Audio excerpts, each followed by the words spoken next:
अचानक एक हल्की सी आवाज हुई और फिर एक दरवाजा नजर आया। दरवाजे से मध्यम सफेद रोशनी चमकने लगी और तभी काले लबादे में एक व्यक्ति दिखाई दिया। वो ट्रॉली जैसी चीज को धक्का दे रहा था।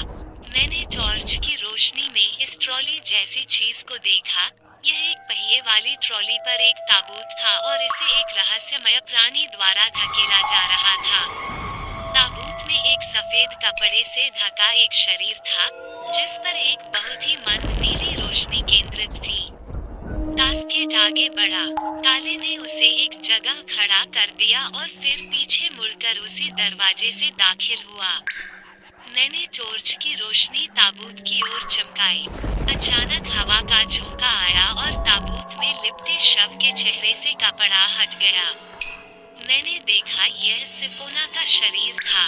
यह लड़की बहुत खूबसूरत थी, लेकिन जिन परिस्थितियों में उनकी मृत्यु हुई, उसमें मेरी कोई गलती नहीं थी। अगर मुझे पता होता कि यह एक रहस्यमय प्राणी है, तो शायद मैं इस पर हमला नहीं करता। मैंने सोचा कि यह एक खून से लथपथ बिल्ली थी। कुछ क्षण मैं सिफोना के शरीर को देखता रहा, फिर मैंने कहा, जो कुछ हुआ है वो गलतफहमी पर आधारित है। तुम लोगों की मुझसे बेवजह दुश्मनी है। मैं निर्दोष हूँ और आपको बताना चाहता हूँ कि मैं आपसे बिल्कुल नहीं डरता। मैं हर तरह की परिस्थितियों का सामना करूँगा। और एक बात का ध्यान रखना है कि मेरे परिवार के किसी भी सदस्य को कोई नुकसान न हो, नहीं तो मैं पूरे घर को खोदकर फेंक दूंगा। मैं यहाँ केवल एक गड्ढा छोड़ूंगा जिस पर कुछ भी नहीं बनाया जा सकता है। फिर मैं देखूंगा कि तुम यहाँ कैसे बसते हो। यह कहकर मैं वापस जाने के लिए मुड़ा और अचानक चौंक गया। सामने एक कोने में मैंने 2-3 सफेद बत्तियां देखी। वे छोटे छोटे बल्बों से जल रहे थे, लेकिन दूसरे ही पल मुझे एहसास हुआ कि ये बल्ब नहीं बल्कि आंखें हैं। पुतलियों के साथ सफेद चमकीली आंखें सफेद रेखा के रूप में दिखाई देती हैं। उसी समय मुझे हल्की सी घुरघुराहट भी सुनाई दी और मेरे गले से भयानक आवाज निकली। मैं लकड़ी लेकर उनकी ओर लपका। वे 2 बिल्लियां थीं, काला और बहुत गाढ़ा ताजा। जब मैं उन पर कूदा, तो वे तुरंत अपने गले से डरावनी आवाजें निकालते हुए इधर उधर भागने लगे। मैं खुद उनके पीछे दौड़ रहा था। कुछ पलों तक बिल्लियां जगह बदलती रहीं, फिर मेरे यहाँ आने के रास्ते से भाग निकली। मुझे लकड़ी की कमी नहीं हुई। और कुछ और मैं बेतहाशा चिल्लाया, लेकिन फिर कोई आवाज नहीं सुनाई दी। बिल्लियां गायब हो गई थीं। मैं फिर से ताबूत की ओर मुड़ा, लेकिन अब वहाँ कुछ भी नहीं था। मैं उस जगह की ओर बढ़ा जहाँ पहले दीवार में दरवाजा दिखाई दिया था, लेकिन दरवाजा भी नहीं था। साल खुदरा दीवार बिल्कुल हाजिर थी। मैं व्यंग्यात्मक हंसी के साथ पीछे मुड़ा। आप लोगों ने मुझे अच्छी तरह समझ लिया है।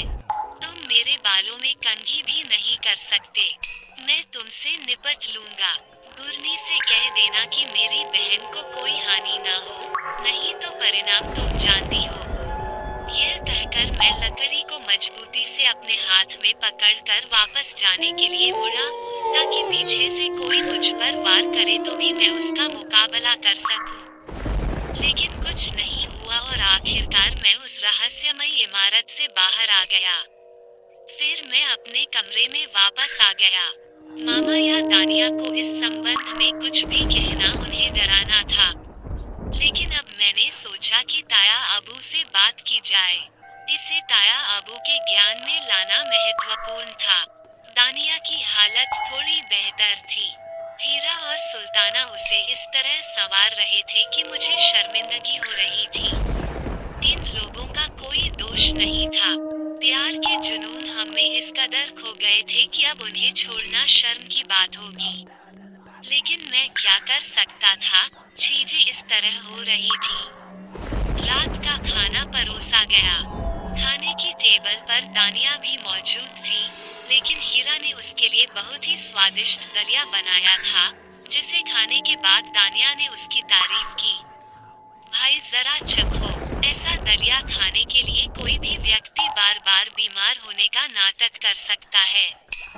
दलिया वाकई बहुत स्वादिष्ट था।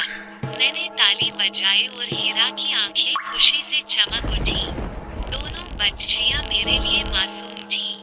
यहाँ तक ताया अबू ने भी अभी तक ऐसा कुछ नहीं कहा था, जिस पर हमें आपत्ति होती। वे भी उनके प्रेम में डूबे हुए थे। आखिरकार, उसका एक अतीत था जिसने उसे कुछ दर्द दिया होगा। उसी के आधार पर बोलते थे।